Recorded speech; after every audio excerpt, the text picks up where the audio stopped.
Hello and welcome to the channel, or welcome back if you're one of my amazing 365 subscribers. I'm just almost home from picking up the bike, or taking the bike down to A1 Motorcycles in Ringwood to have the fuel sender replaced for the second time. The first time with them, I should say. It looks to be working a treat. I filled it up about 65 k's ago, and it's saying I've still got 285 k's of worth of range in the tank, which is pretty much spot on. So hopefully that remains fixed, because that's been the only really big niggle that I've had with this bike. Those who are familiar with this saga, apologies, hopefully you can hear me. It's quite windy, although the wind is sort of coming from over my left shoulder, so it shouldn't be too bad. He says as it blows me over.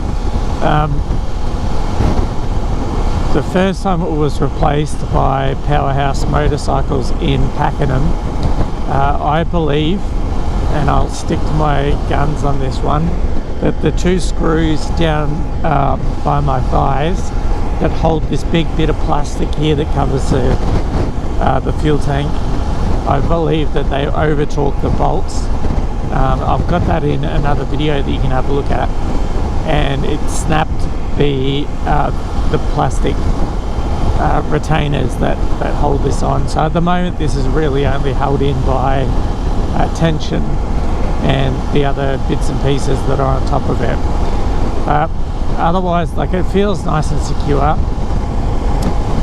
but yeah, so that it's been a big bone of contention for me. So anyway, the first fuel sender that they put in, it worked for a little while, but it was pretty inconsistent, and then it got worse, then it got better, then it got worse.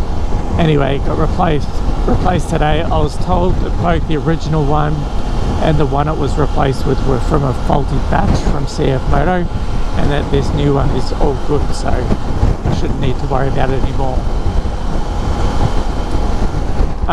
One of the problems, the lingering problems that I have about this whole process, is that no one at any point has taken accountability for the broken plastics. So in the time it took for me to realise, because the bolts are nestled in under this seat here, Powerhouse Motorcycles and AgMoto in Pakenham had either merged or bought out. I'm really not sure what the arrangement was there. And when I tried to take it up with them, the gentleman that I spoke with, who was lovely by the way, I believe he was the existing owner of AgMoto, basically said that I couldn't prove that it was Powerhouse Motorcycles that had broken the fairings, because too much water had gone under the bridge since me noticing and contacting him. And I said, well, wouldn't it be a warranty repair anyway, because it's been, you know, part of the bike is broken under normal use? And he basically, we agreed to disagree. He said he wasn't willing to chase that warranty up for me, and I chased that up with CFMOTO, and they put me in touch with the A1 Motorcycles, and they got me to bring the bike down about a month and a half ago to Ringwood. They confirmed it, that frustratingly they said we'll probably need it for a few weeks while we wait for the part. So I left it there, got a lift back. They called me back the next day, said we can confirm that it's no good, but it's going to take ages, so you might as well come back and get your bike. So it ended up only being there overnight, and the 4-hour round trip to go get it I had to do twice in 2 days, so that was pretty frustrating. Anyway, I've done that 4-hour round trip again today, or I am doing it. The traffic has made it so that's going to be closer to 6 hours today. It's been pretty horrendous, but I'll be glad to see the end of it. But yeah, I do have a CFMOTO 800 MT that still does have broken bolt holes in the plastics. I believe as either a fault with the bike that hasn't been repaired, that no one, including CFMOTO, are willing to warranty, or repair under warranty for me. And hopefully it's got a fuel sender that will last for the life of the bike. So one thing that the guys at Powerhouse Motorcycles told me was that these bikes have rubbish fuel gauges, and that I was whinging about something that I just had to learn to live with anyway.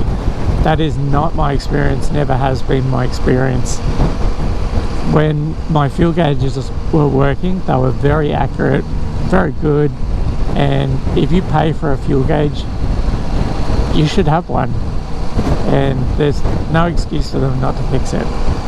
So I'm glad I stuck to my guns, as stressful as it has been.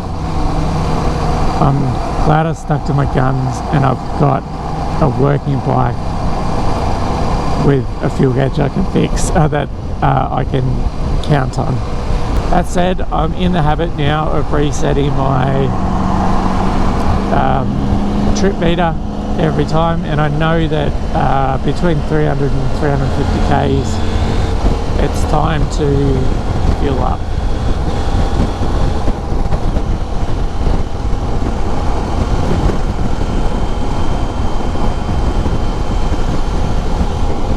So one thing I want to point out is, and to any prospective CFMOTO owners, is following this up has been stressful, it's been time consuming. I've added it all up and I've lost about 5 full days of work, and given that we only get annual leave of 4 weeks a year, that's 1 week of my annual leave that I've had to take to get this bike sorted out for one tiny little thing. So from all the back and forth that it's taken me, through phone calls, and it really should not be that difficult to get something like a faulty fuel sensor sorted out on a bike, but it really has been the bane of my existence since February, I think, this year. So buyer beware. I said in a short recently, a gentleman who's the owner from Western Sydney CFMOTO, his name was Mick, he got in touch with me throughout the week. He must have read on a forum that I was having difficulty getting this issue sorted out, and he really generously said, I don't know, like, these parts are in stock at Mojo, I can get them up to Sydney within 4 days, and I can get this sorted for you. At this stage, I think when he'd read my comment, I was in Sydney, but by the time I'd received his message, I'd gotten back to home in Victoria, so it was just as easy for me to go through A1 Motorcycles. A1 Motorcycles have in themselves been really good, so I can't fault them. They've gotten everything done when it needed to be done. Probably my only frustration, again, and this goes back to CFMOTO Australia and Mojo Motorcycles, is it took 1 month exactly for the part to come in from when I dropped the bike off. They confirmed the fault and sent me home. It took 1 month for the part to get in, and when they called me, I was up in Sydney on holiday with my family with the bike. I'd ridden it up there, my family had flown up there, and A1 Motorcycles had said to me I had to get back within a week to get that repair done.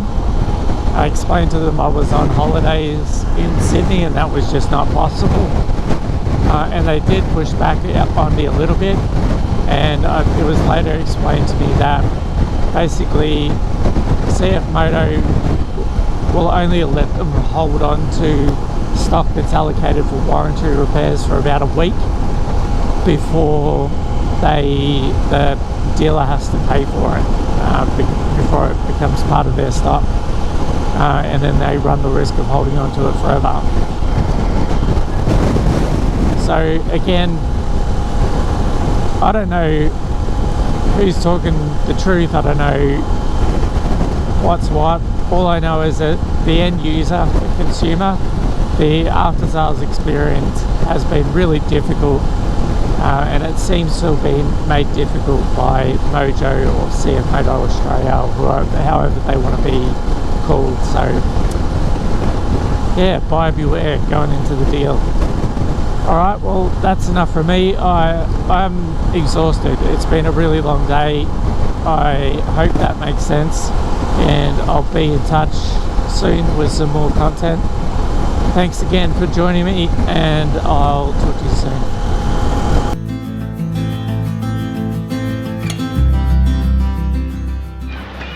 Hey guys, I'm back home here in my backyard, just giving the bike a good once over. When I was standing earlier, I was kind of just thinking I can't deal with the handlebars being like this. I'm going to have to adjust them back to where they were. That's much of a muchness. That's neither here nor there. It's just that the with the bars now being pulled this far back, the controls are too flat. So when I'm standing, they're no good. But I did notice that when I was, so as a result, when I was standing, I was looking down, noticing that, and I saw something flapping inside. And if you look in here, this little wire, which has a little tab that usually sits in that hole there, has been snapped off. So you can see that one snapped off, and the one on that side, if you can see that, is still sitting nicely within its little seat there.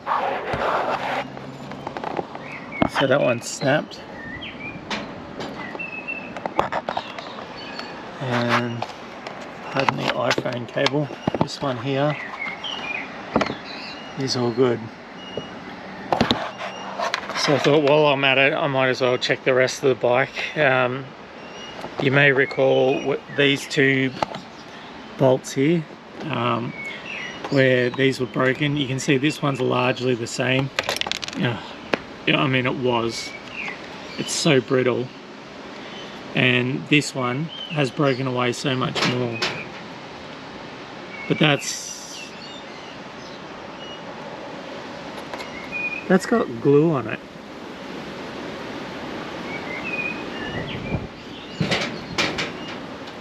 So I don't know, I don't blame the guys who worked on it today for the fact that this is worse than what it was, because this was already incredibly cracked. God, I put such little force on that for that to snap off. And look at this, that is entirely gone now. I'll see if I can find a clip of how it looked beforehand. But that is knackered. I cannot believe I can't get any dealer or CFMOTO to take accountability for that, because that's just getting worse. That is absolutely shocking. The fact that I'm gonna have to keep dealing with this pisses me off now.